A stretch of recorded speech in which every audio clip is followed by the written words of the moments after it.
Assalamualaikum warahmatullahi wabarakatuh. Baiklah Anda semua.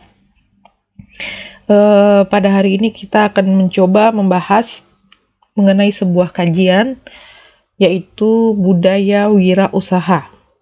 Di mana pada materi ini nanti kita akan mencoba untuk membahas dan memaparkan macam-macam apa saja budaya yang sudah melekat pada negara kita Indonesia, khususnya dalam bidang wirausaha sendiri, serta urgensinya pada hal peningkatan daya saing di Indonesia.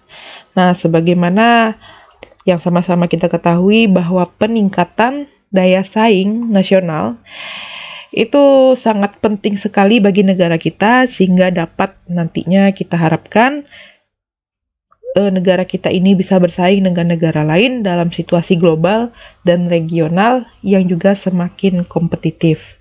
Nah, nanti perkembangan ekonomi global itu bisa memberikan sebuah sinyal kepada perekonomian Indonesia bahwasanya perekonomian Indonesia itu dihadapkan pada banyak tantangan ya, tapi tidak hanya sekedar tantangan, peluang pun juga nanti akan kita rasakan bersama-sama. Nah, jadi inilah yang akan kita bahas pada hari ini, pada kesempatan kali ini, yaitu membahas macam-macam dari budaya apa saja yang sudah melekat pada negara kita dalam konteks wirausaha. Kemudian nanti kita juga akan membahas bagaimana saja cara-cara kita bisa berkontribusi selaku pelaku usaha untuk meningkatkan perekonomian negara kita. Selanjutnya nanti kita juga akan membahas tentang salah satu pemberi kontribusi terbesar di dalam pendapatan negara kita, yaitu UMKM, dan juga perhatian pemerintah dalam bentuk apa saja dalam meningkatkan kualitas UMKM ini. Nah, jadi UMKM ini adalah singkatan dari usaha mikro, kecil, menengah. Nah, ini dia akan kita bahas pada kesempatan kali ini. Silakan dicatat poin-poin apa saja akan menjadi pertanyaan bagi Ananda nantinya untuk kita diskusikan bersama-sama dalam kelas. Baiklah Ananda, selamat menyimak dan menyaksikan. Baik, sebelum memasuki pembahasan inti dari materi kita pada hari ini, jadi Ibu akan membuka sebuah pernyataan dari seorang, ya, salah satu pernyataan yang dikeluarkan dari entrepreneur terkenal di Jepang, yaitu Konosuke Matsushita, yang merupakan seorang owner pendiri Matsushita Electric. Nah, jadi Matsushita Electric ini merupakan pionirnya perusahaan listrik yang ada di negara Jepang. Dia yang pertama kali menciptakan perusahaan listrik di negara Jepang. Nah, ini adalah figur beliau. Nah, jadi si Konosuke Matsushita ini memiliki sebuah budaya wirausaha yang dituliskannya pada sebuah visi dan misi. Nah, di mana dikatakannya misi beliau ini dalam membentuk sebuah perusahaan, dia sangat memiliki target bahwa dengan perusahaannya tersebut dia bisa mengentaskan kemiskinan. Nah, dia bisa membantu pemerintah dengan cara mengentaskan kemiskinan.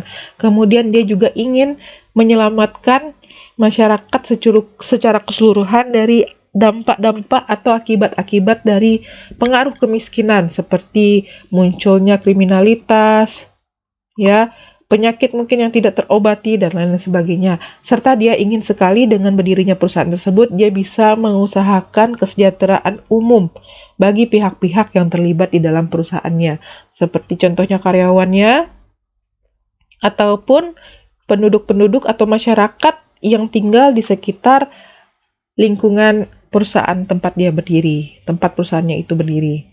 Nah, kemudian si Konosuke Matsushita ini juga memiliki pendapat, ya, bahwasanya seorang entrepreneur itu sebenarnya harus mampu berbagi rasa dalam menciptakan masyarakat yang kaya secara spiritual dan juga berkecukupan secara material.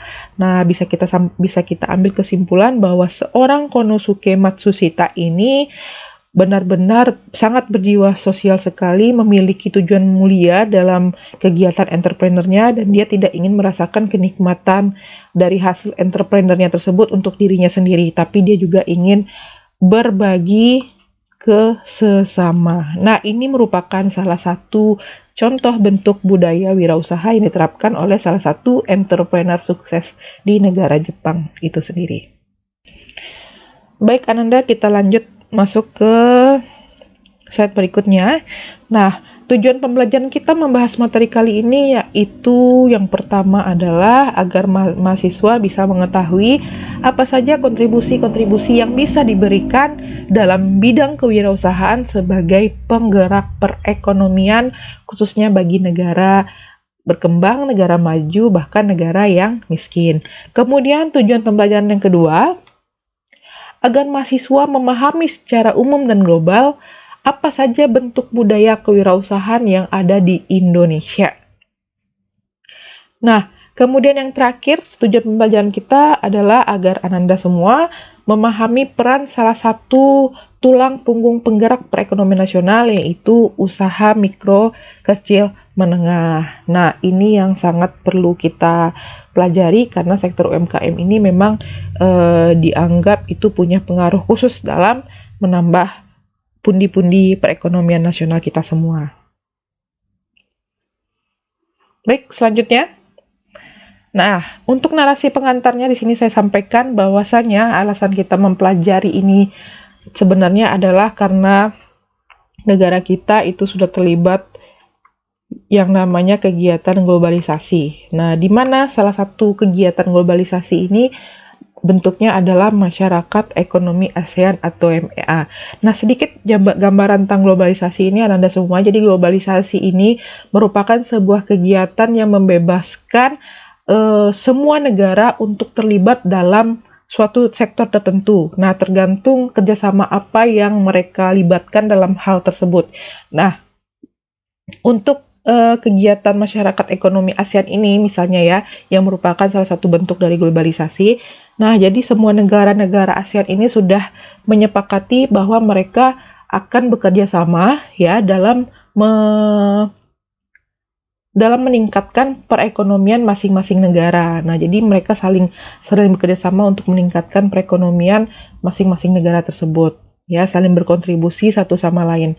Nah, jadi kegiatan globalisasi ini atau MEA ini memiliki pengaruh sendiri, di mana biasanya kalau tanpa globalisasi kita mungkin bisa bersaing dengan kompetitor-kompetitor di dalam negeri sendiri. Nah, semenjak kita mengikuti globalisasi atau Masyarakat Ekonomi ASEAN ini, kita sudah mulai memiliki kompetitor itu lebih luas lagi, yaitu jangkauannya adalah dunia atau mungkin dalam sesama negara ASEAN. Nah, jika kegiatan kita yaitu Masyarakat Ekonomi ASEAN. Nah, kegiatan Masyarakat Ekonomi ASEAN ini sebenarnya sudah kita ikuti sejak tahun 2015 sampai sekarang. Nah, dari tahun 2015 tersebut sampai sekarang ternyata diketahui bahwa hambatan-hambatan yang menghalangi pergerakan berbagai sumber daya dan juga aktivitas segala kegiatan perekonomian itu seperti kebijakan tarif dan notarif itu mulai ditiadakan oleh pemerintah kita, karena itu adalah bukti kesepakatan, salah satu bentuk kesepakatan yang sudah diterima setelah bersama oleh negara-negara anggota MEA tersebut. Nah, kemudian tapi dengan adanya kebijakan yang terkesan memudahkan para pelaku usaha ini, ternyata ada juga konsekuensinya. Nah, konsekuensinya apa? Konsekuensinya otomatis tingkat persaingan kita dengan negara-negara di ASEAN itu akan semakin ketat. Nah, akan semakin ketat. Itu konsekuensinya. Bisa dibilang ini merupakan sebuah konsekuensi, bisa juga dibilang sebenarnya ini merupakan sebuah peluang. Nah, tergantung kita bagaimana menyikapinya. Nah, kalau misalnya kita menganggap ini sebuah konsekuensi, otomatis kita sudah memiliki mindset awal yang negatif. Nah, hasilnya nanti pasti juga akan negatif. Nah, tapi kalau misalnya kita sudah menganggap ini merupakan sebuah peluang, otomatis kita sudah memiliki modal yang cukup bagus untuk berani memulai sebuah usaha, ya, karena mindset kita sudah positif dari awal kita akan melakukan sebuah usaha. Nah, sebuah pertanyaan muncul dari kegiatan Masyarakat Ekonomi ASEAN ini. Pertanyaannya, apakah Indonesia itu sudah siap menghadapi MEA khususnya ketika masa pandemi ini? Nah, sebenarnya apa sih yang terjadi dalam masa pandemi ini? Ketika masa pandemi muncul, itu banyak sekali dampaknya ya, apalagi dalam kegiatan atau aktivitas ekonomi, di mana yang biasanya para konsumen itu berbelanja bisa dalam dua cara, yaitu langsung ke tempat toko atau tempat belanjanya yang kita kenal dengan istilah belanja secara konvensional, atau bisa juga dengan belanja secara online atau daring tadi ya, dengan menggunakan marketplace atau startup lainnya. Nah, sementara ketika pandemi itu sudah mulai mewabah di seluruh dunia, orang mulai memikirkan kesehatan mereka sendiri otomatis. Nah, akhirnya banyak orang yang mulai meniadakan kegiatan belanja secara konvensional tadi. Akhirnya mereka itu beralih semua ke kegiatan online. Nah, pertanyaan kita, apakah fasilitas teknologi di Indonesia itu sudah mendukung, sudah menyokong kegiatan perekonomian yang secara online itu? Nah, apakah negara kita mampu bersaing di kancah ASEAN dalam menghadapi adanya MEA ini tadi? Nah, itu yang perlu kita analisis, Ananda semua. Itulah yang perlu nanti kita jawab dalam pertanyaan-pertanyaan yang muncul dalam menghadapi MEA ini tadi. Nah, sebenarnya jawaban dari pertanyaan-pertanyaan ini terkait dengan budaya wirausaha kita semua, Anda semua ya. Nah, di mana banyak peneliti yang mengatakan bahwa sebenarnya budaya wirausaha itu yang dimiliki Indonesia itu belum kuat. Nah, belum kuat dibuktikan dengan apa? Dibuktikan dengan jumlah entrepreneur di Indonesia itu secara totalnya ya, yang udah berkontribusi dalam ke GDP Indonesia, berkontribusi pada GDP Indonesia itu cuma 3% jumlahnya dari rasio total penduduk Indonesia. Nah, sementara yang kita butuhkan sebenarnya untuk bisa mencapai indikator budaya wirausaha yang kuat itu sebenarnya kita membutuhkan 7% lagi alias 10% lagi. Nah, budaya wirausaha yang masih lemah inilah yang nantinya dikhawatirkan akan mempengaruhi kemampuan Indonesia untuk bersaing, seperti memanfaatkan potensi pasar domestik yang sangat besar. Nah, artinya apa di sini Anda semua? Pasar domestik yang sangat besar ini, itu artinya target pasar kita itu sebenarnya bisa lebih luas lagi. Karena sekarang kita berbicara mengenai seluruh negara-negara yang terhubung dalam ASEAN. Nah, berarti potensi kita seharusnya lebih besar lagi. Nah, kemudian hal ini juga menjadi peringatan bahwa dalam MEA nanti penetrasi produk luar ke pasar dalam negeri itu pasti akan semakin masif. Masuknya produk luar ke pasar dalam negeri itu pasti akan semakin masif dan otomatis kompetitor kita lebih banyak lagi. Nah, bagaimana kita bisa memperkuat daya saing bangsa?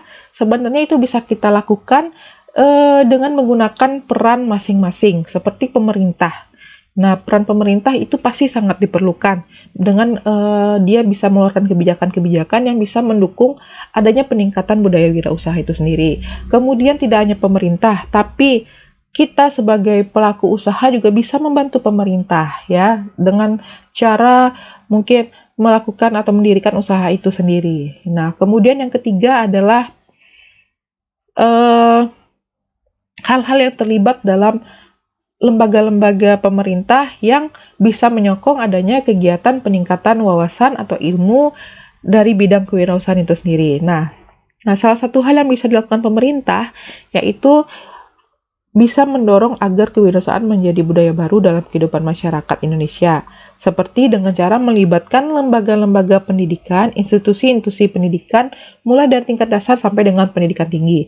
Nah, ini juga sudah diterapkan sama pemerintah kita sebenarnya Anda semua, yaitu dengan diwajibkannya mata kuliah kewirausahaan itu diambil oleh seluruh mahasiswa-mahasiswa di Indonesia, apapun jurusannya, apapun program studinya. Jadi kewirausahaan itu sejak tahun 2017 ke atas kalau nggak salah saya, itu sudah diwajibkan oleh semua mahasiswa untuk mengambilnya, sudah menjadi kuliah wajib yang harus diambil, tidak sunnah lagi, tapi sudah harus menjadi kuliah wajib, ya tidak menjadi mata kuliah pilihan lagi. seperti sebelum-sebelumnya yang diterapkan. Nah, kemudian juga di tingkat dasar itu pemerintah sebenarnya juga sudah mengambil memberikan sebuah saran kepada instansi-instansi pendidikan dasar untuk memberikan semacam kegiatan yang memberikan stimulus kepada anak-anak dini itu untuk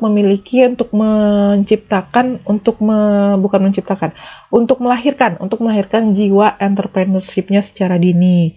Nah, dengan ada kegiatan jual beli misalnya ya.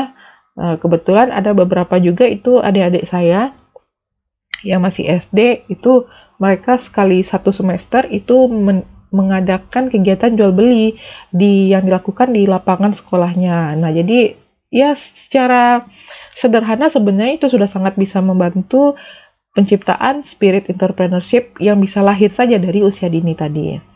Nah, kemudian pemerintah juga bisa membantu meningkatkan anggaran penelitian dan pengembangan dalam hal kewirausahaan di Indonesia, ya, karena untuk bisa menemukan solusi-solusi atau jawaban dari seluruh permasalahan terkait dengan kewirausahaan tadi itu dibutuhkan penelitian-penelitian yang dilakukan oleh dosen-dosen atau peneliti, dan ini butuh anggaran pastinya. Nah, dengan adanya peningkatan anggaran tersebut, insya Allah pengembangan kewirausahaan di Indonesia itu bisa ditemukan kira-kira langkah-langkah atau strategi apa yang tepat untuk menjawab hal tersebut. Kemudian perlunya menggalakkan pelatihan kewirausahaan, dan ini juga penting nih. Dan apalagi kalau misalnya bisa saya tambah, pemerintah juga harus rajin menyelenggarakan kegiatan-kegiatan atau kompetisi-kompetisi berhadiah yang bisa memberikan motivasi sendiri bagi mahasiswa untuk untuk mengembangkan dan melatih kemampuan kompetensi kewirausahaannya, seperti lomba-lomba membuat proposal bisnis misalnya, lomba-lomba untuk membuat startup challenge misalnya, dan lain sebagainya gitu ya. Itu yang saya harapkan dari pemerintah, dan sebenarnya ini juga harus kita sokong bersama-sama. Baik, Ananda, kita lanjut ke slide berikutnya. Nah, ini ada sekilas tentang kekuatan kewirausahaan yang sudah dimiliki oleh Indonesia ya. Nah, jadi berbagai analisis dari berbagai lembaga keuangan internasional itu sebenarnya sudah memprediksi bahwasanya Indonesia itu akan menjadi salah satu kekuatan ekonomi dunia. Nah, salah satu prediksi tersebut itu diakibatkan karena Indonesia itu dianggap memiliki beberapa potensi yang sangat luar biasa. Nah, di antara potensinya tersebut adalah yang pertama, Indonesia masuk ke dalam kelompok G of 20, yaitu kelompok negara yang merepresentasikan 90% GDP global, 80% volume perdagangan internasional, dan 2/3 total jumlah dari penduduk dunia.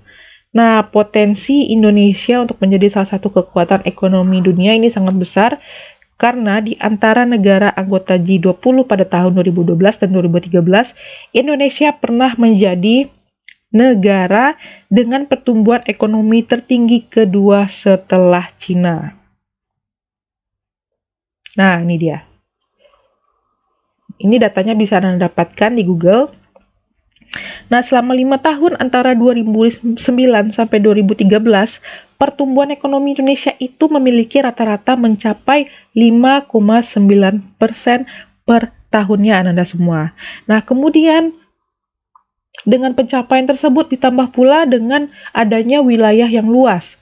Kemudian wilayah yang luas tersebut juga terkenal menyimpan banyak berbagai macam sumber daya alam yang melimpah. Nah, ditambah lagi banyak harapan sumber daya manusia itu untuk maju untuk mengelola sumber daya alam kita sendiri. Karena mayoritas jumlah penduduk di Indonesia itu sekarang masih dikuasai oleh kelompok usia produktif dengan rentang usia 15 tahun sampai 60 tahun ke atas. 60 tahun, 15 sampai 60 tahun. Nah, dengan adanya potensi tersebut, seharusnya budaya kewirausahaan Indonesia itu sudah bisa kita kategorikan ke dalam angka yang cukup tinggi. Nah, kemudian ditambah lagi ini dengan rata-rata penduduk Indonesia yang terbilang memiliki sifat konsumtif dengan pengeluaran rumah tangga di atas 5 juta per bulan. Nah, jadi data terakhir mengatakan bahwa masyarakat Indonesia yang memiliki pendapatan menengah ke atas itu cenderung sangat konsumtif sekali. Nah, kebanyakan dari mereka itu pengeluaran rumah tangganya sangat besar-besaran sekali. Nah, tapi sayangnya ini tidak dibarengi dengan kebiasaan untuk menggunakan atau memakai produk buatan negara sendiri. Akhirnya pendapatannya itu larinya ke negara lain, bukan ke negara kita sendiri. Nah, paling hanya sekian 10% atau 15% yang masuk ke kas negara, sementara selebihnya ke negara lain.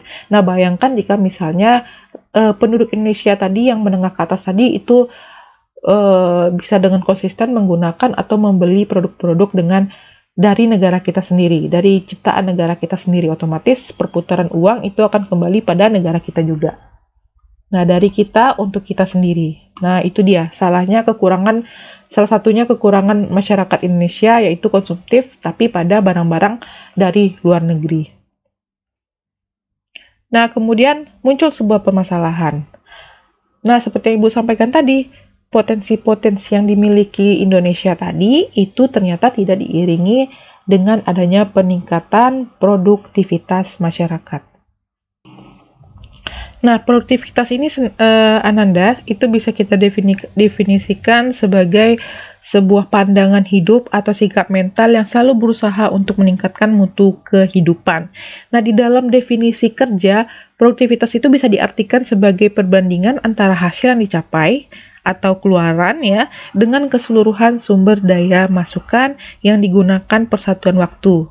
Nah, jadi dengan adanya produktivitas masyarakat kita yang rendah, otomatis ini akan menghasilkan indeks produktivitas atau indeks pembangunan manusia yang rendah. Nah, itulah kenapa dampak buruk dari ketika masyarakat kita konsumtif tapi hanya dibelanjakan untuk barang-barang yang dari luar negeri saja. Nah, seharusnya ini dibarengi dengan adanya pembelanjaan barang-barang dari dalam negara kita sendiri. Nah, atau mungkin bisa jadi juga produktivitas masyarakat ini ditingkatkan dengan cara si masyarakat itu tersebut yang menciptakan sebuah produk atau jasa yang nantinya tujuan pasarnya adalah negara kita sendiri atau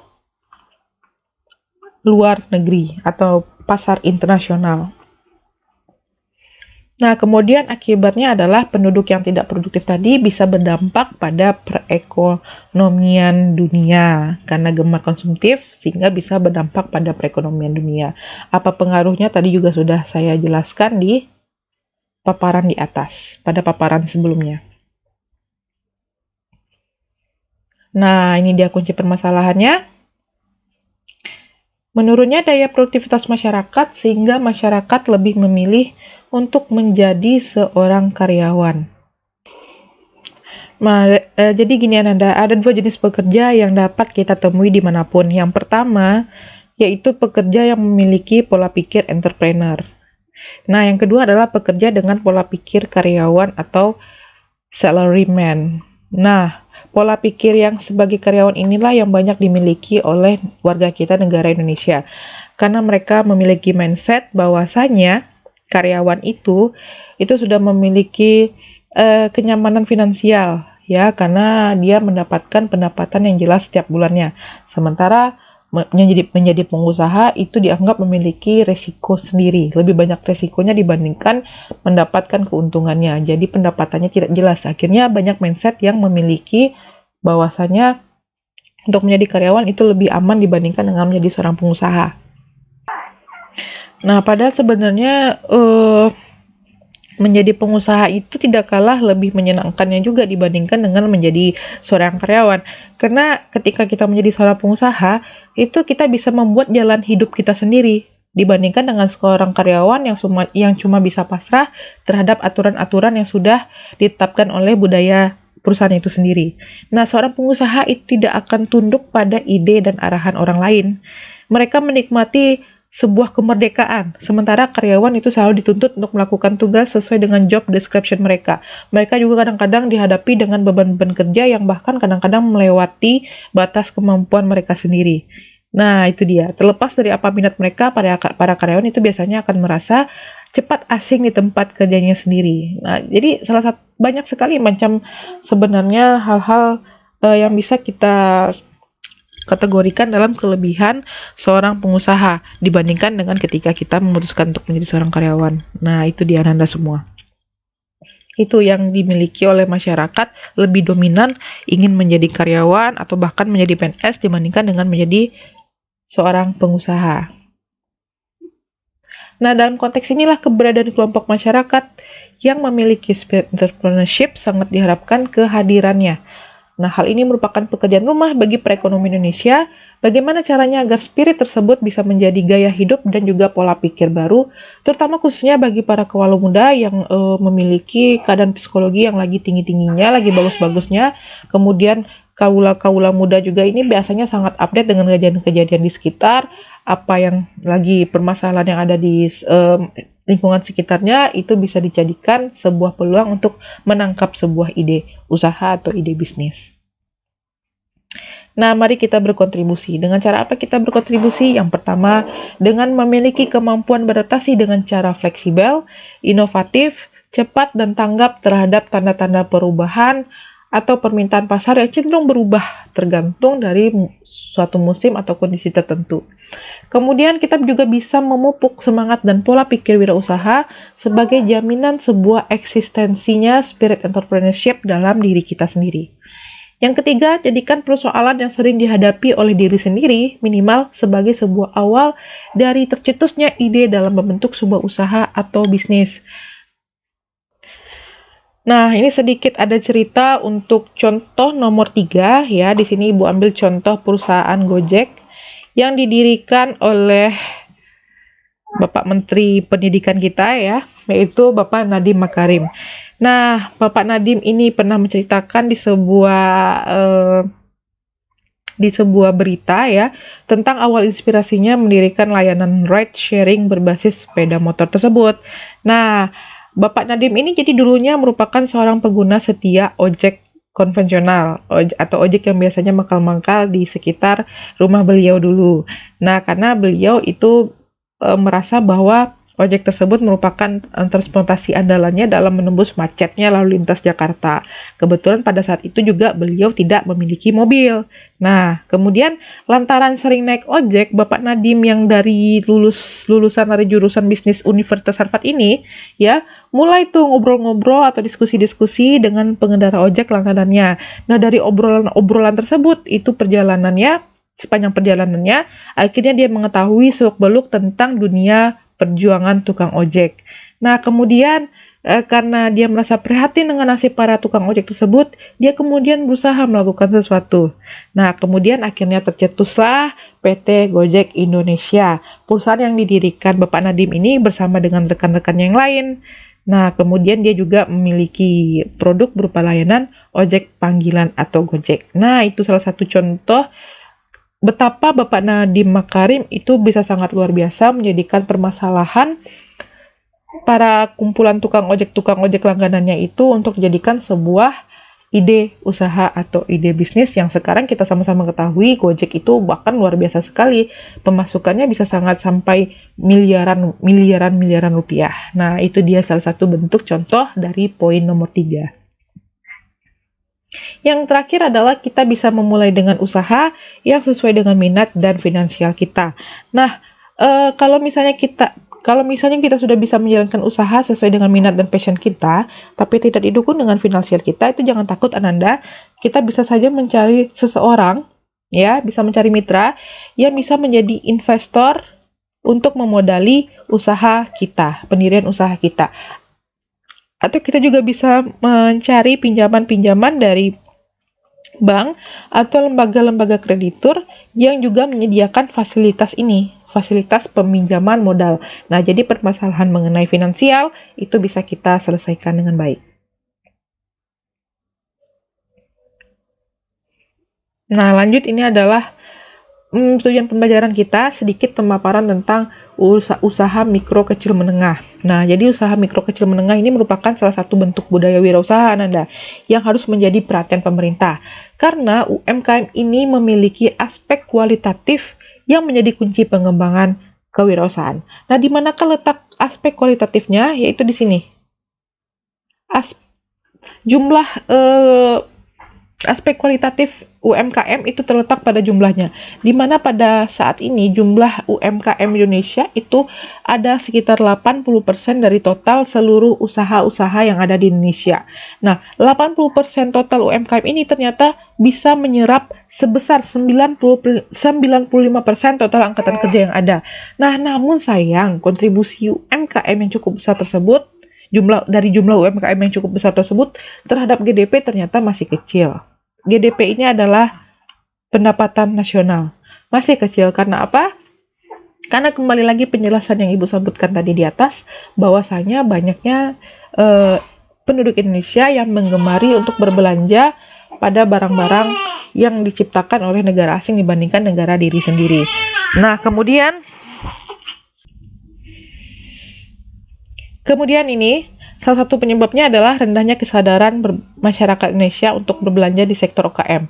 Kebanyakan masyarakat juga lebih senang berbelanja di sektor-sektor usaha yang sudah menengah ke atas, seperti mall, swalayan. Nah, kebiasaan inilah yang membuat sektor usaha mikro kecil kita akhirnya langsung turun drastis karena sepinya peminat. Nah, akhirnya kalau mereka tutup, itu akan berdampak pada tingginya angka pengangguran. Akhirnya karyawan-karyawan mereka itu pada dipecat, ya, pada keluar secara otomatis karena kemungkinan itu berpengaruh pada gaji mereka dan akhirnya itu berpengaruh pada angka pengangguran di Indonesia.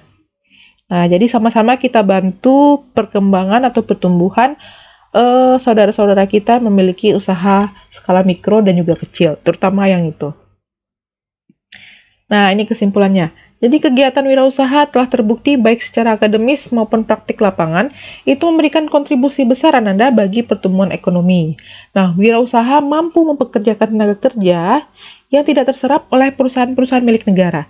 Nah, contohnya ini ada sejumlah negara besar justru menjadikan sektor UMKM sebagai tumpuan ekonomi nasional mereka. Mereka benar-benar peduli akan kesejahteraan UMKM. Nah, pemerintah negara-negara tersebut mendorong berkembangnya UMKM dengan berbagai kebijakan baik secara langsung, contohnya dengan memberikan pinjaman berbunga rendah maupun tidak langsung dengan regulasi ekspor dan impor. Nah, jadi mereka benar-benar sangat memperhatikan UMKM dengan cara memberikan kebijakan-kebijakan yang bisa mempermudah perkembangan UMKM di negaranya. Nah, kemudian kesimpulan yang kedua, pemerintah dan masyarakat Indonesia seharusnya bisa saling menjalin kerjasama agar jumlah wirausaha atau budaya wirausaha bisa tumbuh secara signifikan sehingga kita sama-sama mampu menaikkan kompetensi kita dan mampu bersaing secara global. Nah, jumlah penduduk yang besar itu akan menjadi bonus demografi yang bisa menunjang kekuatan ekonomi baru dalam bidang kewirausahaan. Nah, baiklah Ananda semua, itu adalah pemaparan secara semoga cukup jelas ya pemaparan saya terkait dengan pertemuan kedua kita hari ini, yaitu budaya wirausaha. Selanjutnya, nah, jika sudah Ananda simak dan juga Ananda pahami, maka saya akan memberikan sebuah tugas analisis ya. Silakan Ananda sebutkan contoh salah satu negara selain negara kita sendiri, selain negara Indonesia ya. Kemudian Ananda ambil apa kira-kira satu kebijakan atau upaya yang telah dipraktekkan oleh pemerintah negara tersebut dalam hal meningkatkan angka kewirausahaan di negaranya. Nah, kalau kemarin di pertemuan pertama Ibu minta itu kebijakan yang diambil oleh negara kita sendiri, oleh pemerintah kita sendiri. Nah, untuk kali ini coba Ananda cari kira-kira dari negara lain apa bentuk kebijakan-kebijakan yang diambil oleh pemerintahnya. Nah, agar budaya wirausaha pada negaranya itu kuat. Nah, kalau bisa coba cari dari negara-negara yang ekonominya maju. Baik Ananda semua, sekian dulu pemaparan Ibu tentang materi kali ini. Mohon maaf atas segala kekurangan dan keterbatasan. Kalau misalnya nanti ada pertanyaan, bisa kita diskusikan dalam kelas. Nah, sekali lagi saya mohon maaf atas kekurangan. Wassalamualaikum warahmatullahi wabarakatuh.